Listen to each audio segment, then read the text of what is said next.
تم نے اس قدوس سے مسا پایا اور تم سب واقف ہو۔ آج کی پہلی تلاوت مقدس یوحنا رسول کی معرفت لکھا گیا پہلا خط، اس کا 2 باب 18 سے 21 آیت تک۔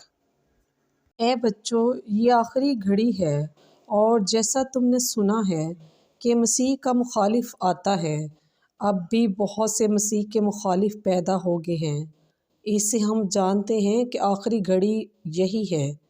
وہ ہم میں سے نکلے ہیں، مگر وہ ہم میں سے تھے نہیں، کیونکہ اگر وہ ہم میں سے ہوتے تو ہمارے ساتھ رہتے، لیکن یہ اسی لیے ہوا کہ ظاہر ہو کہ وہ سب ہم میں سے نہیں ہیں۔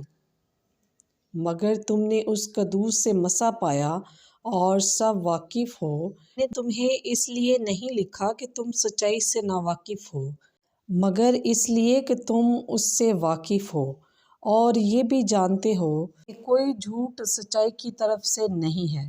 بس پاک کلام کی پڑھی اور سنے جانے پر خداوند کی خاص برکت ہو۔ خداوند کا شکر ہو۔